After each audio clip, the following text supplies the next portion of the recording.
நான் பில்ட் பண்ண பிசியோட பவர் பட்டனை இப்போ அமைக்கி பார்க்க போகிறோம்.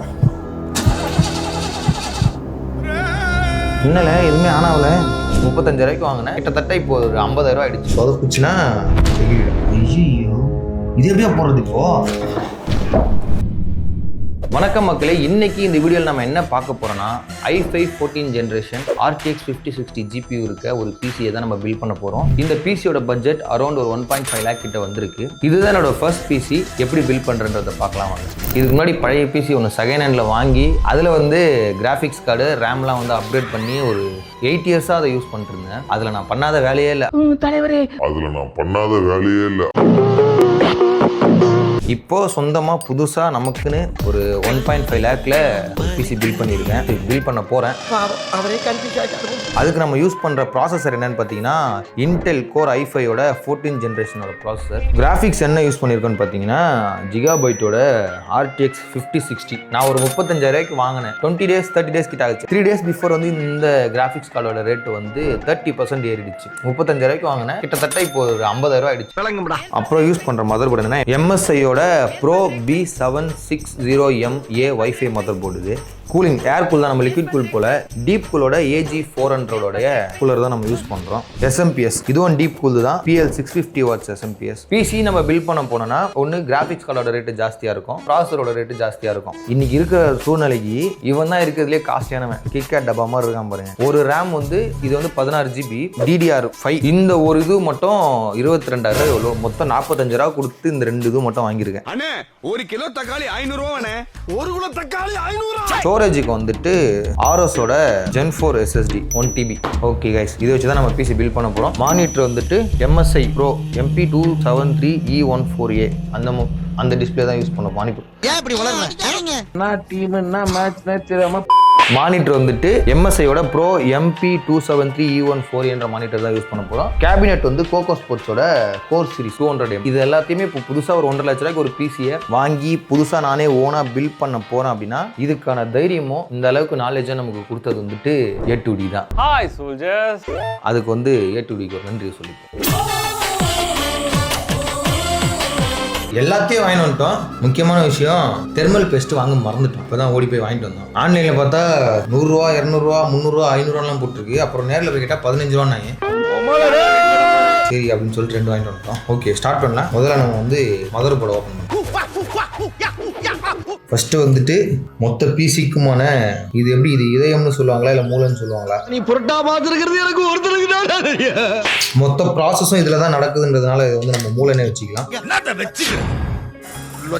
A2D எல்லா வீடியோலையும் சொல்லுவாப்புல இதுதான் முக்கியமான இடம். இந்த இடம் தான் தெரியலீங்கான இடம். ஏன்னா பின் எல்லாம் ரொம்ப குட்டி குட்டியா இருக்கு. சொதப்புச்சுன்னா செகிடும். இந்த ஏரோ மார்க் பார்த்து வைக்கணும்னு அது. ஆனால் ஏரோ மார்க் காணுமே.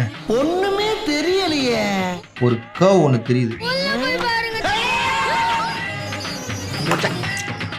அப்படியே மூடுறோம். அவ்வளோதான். கூலிங் ஃபேனை ரெடியாக எடுத்து வச்சுக்கலாம். இதுலயே தெர்மல் பேஸ்ட் குத்துருக்கான் கூலிங் ஃபேன்லேயே. இதை பார்க்காம இந்த பின்ன பிசி பில்ட் பண்ணால் தானே இதெல்லாம் தெரியுது. ஐயோ இது எப்படியா போடுறது இப்போ? ஆனால் எனக்கு தெரியுது இதுதான் போகணும் நினைக்கிறேன். ஐயே, ஓ இது பாட்டம்ல வருமா? இது பிடைக்கிறா தலை அங்க இருக்கு நிமித்தவன. கரெக்டாக கண்டுபிடிச்சு பார்த்தியா? இன்னும் கரெக்டாக உட்காரல.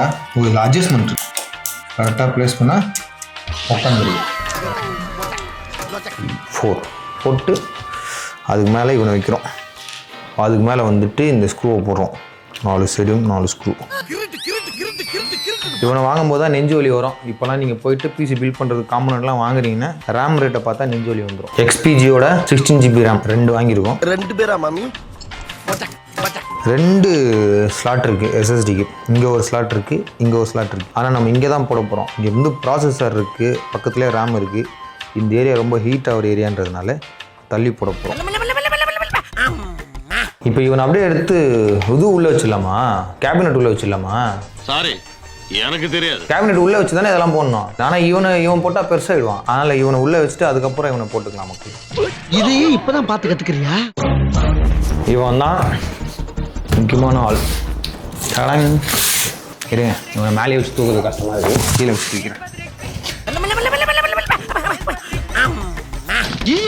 நம்மளோட கேபினெட் உள்ள வேற வைக்க ஆரம்பிச்சிடலாம். கார்னரில் மேக்னெட் இருக்குது போல, நல்லா இருக்குது. அந்த 8 ஓட்டலாம். கருக்கு கருக்கு. இது வந்து கண்ணாடி உஷாராக இருக்கும், நல்லா ஒஞ்சிரும். மேனுவல் புக்கு, ஆனால் நமக்கு மேனுவல் புக்கு வந்து A to D சேனல் தான். மூஞ்சிக்கு முன்னால புகழாத, அது எனக்கு பிடிக்காது. பாஸ் நீங்க ஒரு வில்லேஜ் விஞ்ஞானி பாஸ். கேபிள் மேனேஜ்மெண்ட்டுக்கான டேக்லாம் கூட அவங்களே கொடுத்துருக்காங்க, ஆனால் அது 10 மார்க் தெரியல. மதர் போர்டை போடுறதுக்கு முன்னாடி இந்த பிளேட்டை மாட்டணும், இல்லைனா போட்டுட்டு திரும்பி கழட்டிட்டு மாட்டுற மாதிரி ஆகும். என்னோட பழைய பிசியில் நான் பண்ணியிருக்கேன். அண்ணனுக்கு எல்லா ரூட்டும் தெரியும்டா. கிருட்டு கிருட்டு கிருட்டு கிருட்டு கிருட்டு. அவ்வளோதான். அடுத்து வந்து இந்த கூலிங் ஃபேனை தூக்கி மாட்டிடலாம். அதுக்கு முன்னாடி தெர்மல் பேஸ்ட் போடணும். இதனே பிசுக்குன்னு கோழி வருது, இது தம்துன்னு இருக்கு, 10வது போலையே. போட்டு இப்போது ஸ்டிக்கரை பிரிக்கிறோம், இதே வச்சு அவனை மவுண்ட் பண்ணுறோம். கிருட்டு கிருட்டு கிருட்டு கிருட்டு. இப்போதான் முக்கியமான கை இவன் இல்லை, நீ போ, இவன் தான். நீ வா. ஊற்றிக்குள்ளே போடுவோம். அவனே இப்போ தான் நான் ஓப்பன் பண்ண போகிறேன். Powerful component from powerful PCs. Guy RTX 5060 8GB. கரெக்டாக இங்கே போட்டிருக்கு, எங்கேயும் போடல, பாக்ஸில் தான் போட்டிருக்கு. ஒன்னும் தெரியாது மண்ணு.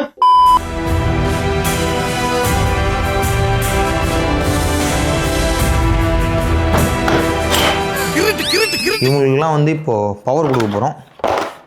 SMPS வச்சு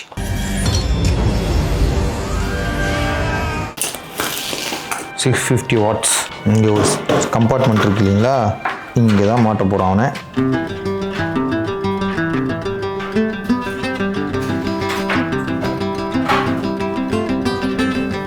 One eternity later. மக்களே, ஒரு வழியாக காம்பனண்ட்லாம் உள்ளே இன்ஸ்டால் பண்ணிவிட்டு உள்ளே ஒயரிங்லாம் பக்காவாக முடிச்சுட்டு கேபிள் மேனேஜ்மெண்ட்டும் ஓரளவுக்கு எனக்கு தெரிஞ்ச மாதிரி பண்ணியிருக்கேன். உள்ளே என்னென்ன கேபிள்லாம் போட்டிருக்கேன்னு சொல்கிறேன் பாருங்கள். இது வந்து 24 பின் பவர் கேபிள் மதர் போர்டுக்கு வர்றது.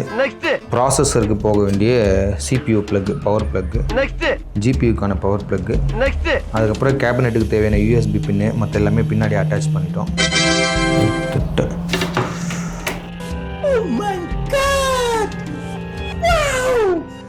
அதேப்பா செம்மையாக இருக்காது, பார்க்குறதுக்கு அழகான ஒரு PC ரெடி. இது ஒர்க் ஆகுதான் ஆன் பண்ணி பார்த்தா தான் தெரியும். ஒய்ஃபைக்கு தனி, ப்ளூடூத் தனியால், ரெண்டுமே சேம் தான் போல். அவ்வளோதான் மக்களே, நான் போட்டாச்சு. PC வந்து பில் பண்ணி முடிச்சிட்டோம். இப்போ அது ஒர்க் ஆகுதான் செக் பண்ண போகிறோம். இந்த PCக்காக வாங்கின மானிட்டர் தான் இது. ஓகே, இந்த டிஸ்பிளேக்கு தேவையான மவுண்ட்டு, கேபிள் எல்லாமே மேலேயே வச்சுருக்காங்க. ஒரு தலைவலியான விஷயம் என்னென்னா 16 ஆம்ஸோட அடாப்டர் கொடுத்துருக்காங்க. PC ரெடி பண்ணுறீங்க அப்படின்னா 16 ஆம்ஸ் சாக்கெட் இருக்க மாதிரி பாக்ஸ் ரெடி பண்ணிக்கோங்க. HDMI கேபிளும் டிஸ்பிளே கூடவே கொடுத்துட்டாங்க. இந்த கிராஃபிக்ஸ் கார்டில் 3 டிஸ்பிளே போர்ட், ஒரு HDMI போர்ட் கொடுத்துருக்காங்க. கீபோர்டு அண்டு மவுஸ் காம்போவாக வாங்கியிருந்தோம். ஜெப்ரானிக்ஸோட டிரான்ஸ்ஃபார்மர் 3. அது நமக்கு தேவையில்லை. நான் பில் பண்ண PCயோட பவர் பட்டனை இப்போ அமைக்கி பார்க்க போகிறோம். என்னல எதுவுமே ஆனாவில், அங்கே சுவிட்ச் போட்டிருக்கு, இங்கே ஒரு சுவிட்ச் போடணும். SMPS பின்னாடி.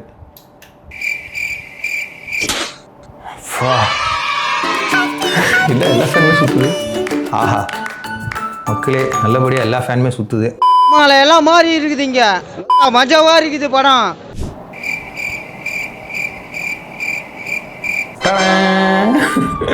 வந்துருச்சு. இப்போ நெக்ஸ்ட்டு வந்து OS இன்ஸ்டால் பண்ணோம். அதுக்காக இந்த பென்ட்ரைவில் பூட்டபிள் OS எடுத்துகிட்டு வந்திருக்கேன்.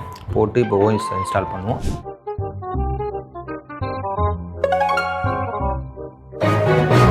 அப்பா, this might take a few minutes. மக்களே, ஒரு வழியாக என்னோட PCயை நான் பில்ட் பண்ணி முடிச்சிட்டேன். இந்த PCயோட பர்ஃபார்மன்ஸ் பெஞ்ச் மார்க் எல்லாம் இதுக்கப்புறம் ஒரு ஷார்ட்ஸாக நான் அப்லோட் பண்ணுறேன். சப்ஸ்கிரைப் பண்ணி வச்சுக்கோங்க. இதில் நான் என்னென்ன சொதப்பி வச்சிருக்கேன்னு தெரியல, போக போக தான் தெரியும். எதையாச்சும் நான் கண்டுபிடிச்சேன்னா அதையும் ஒரு வீடியோவாக அப்லோட் பண்ணுறேன். PC பில்ட் பண்ணுறதுன்னா அவ்வளோ பெரிய கம்பசூத்திரம்லாம் கிடையாது. சரியான காம்பனண்ட்டை சூஸ் பண்ணுறது தான் சேலஞ்சாக இருக்கும். அதை நம்ம கரெக்டாக சூஸ் பண்ணிட்டோம்னா இந்த மாதிரி சிம்பிளாக PCயை பில்ட் பண்ணிக்கலாம். உங்களுக்கும் இந்த மாதிரி PCயை பில்ட் பண்ணணும்னா கீழே இருக்க இந்த ஐடிக்கு DM பண்ணுங்க, சேர்ந்து பில்ட் பண்ணலாம். பில்ட் பண்ணுறது நான் ஒரு வீடியோ எடுத்துக்கிறேன். எனக்கு ஒரு வீடியோ கிடைச்சிடும், உங்களுக்கு உங்கள் PC கிடைச்சிடும்.